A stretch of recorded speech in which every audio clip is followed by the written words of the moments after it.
Hello and welcome. This is part 1 of a 2-part overview of Weldon V-MUX electrical system components. The V-MUX connector spec document covers much of the information provided in this video.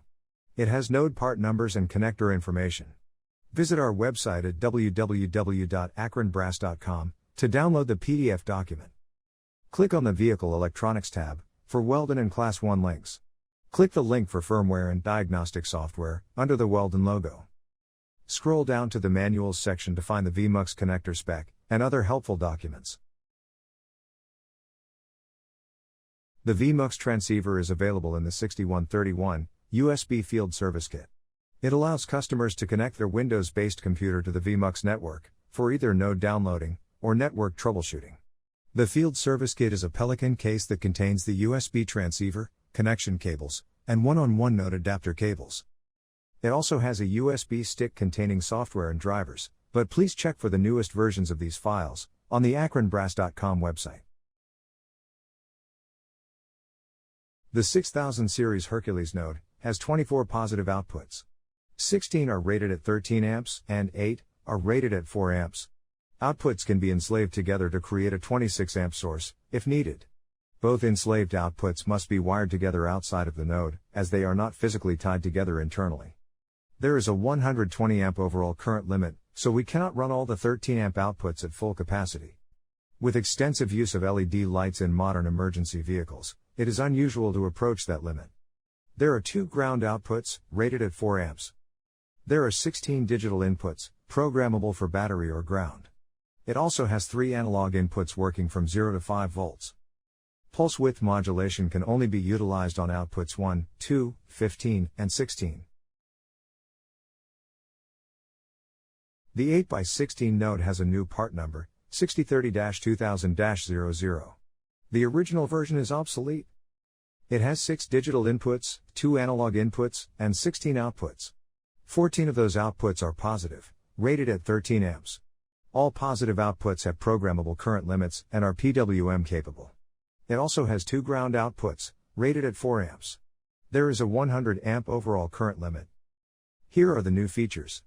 A CAN network port was added, that was not in the earlier version. The housing has been improved for a more waterproof design. The new 8x16 hardware will also work in the Class 1 S-key system.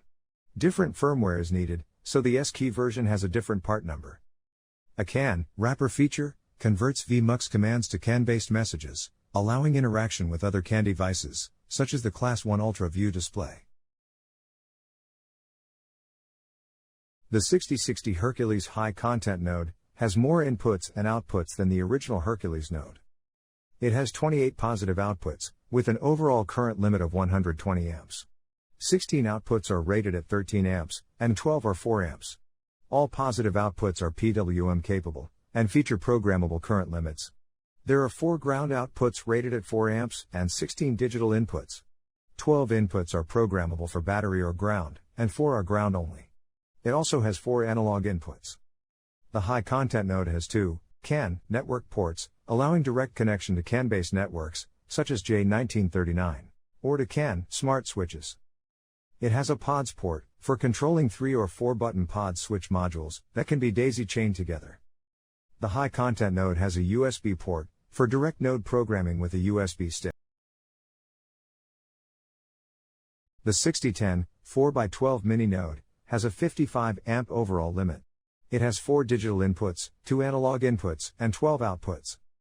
The outputs are rated at 7.5 amps and all are PWM capable. 2 outputs can be enslaved to create a 15 amp source, but only specific output pairs can be tied together in this way. Other nodes do not have this limitation.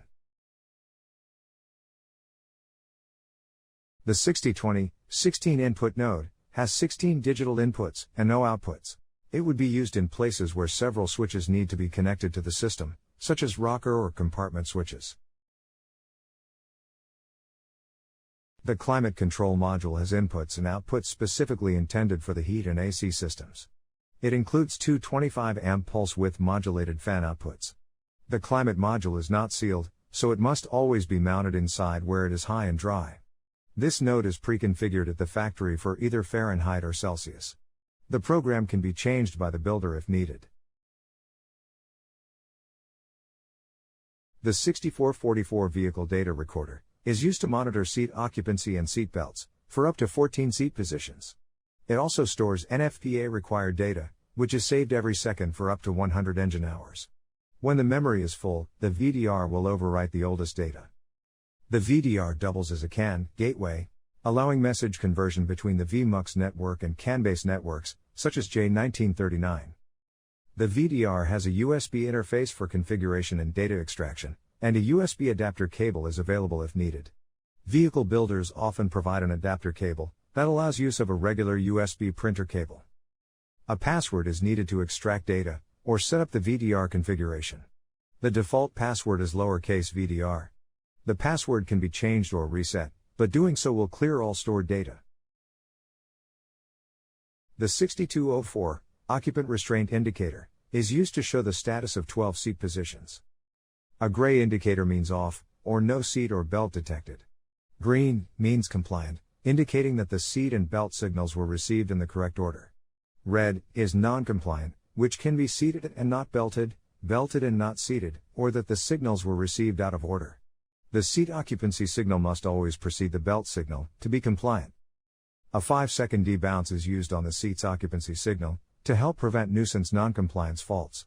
If an occupant bounces off of the seat, no fault is detected if the seat switch signal is received again within 5 seconds. An audible alarm will occur for any non-compliant seat when park brake is released. Seat status can be shown on a Vista 4 display, eliminating the need for the occupant restraint indicator on V-MUX equipped vehicles. There is a separate video lesson with more VDR details.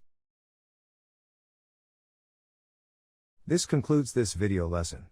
To learn more about the Weldon V-MUX system, please proceed to the next lesson. You can contact Weldon at 800-989-2718 if there are any questions.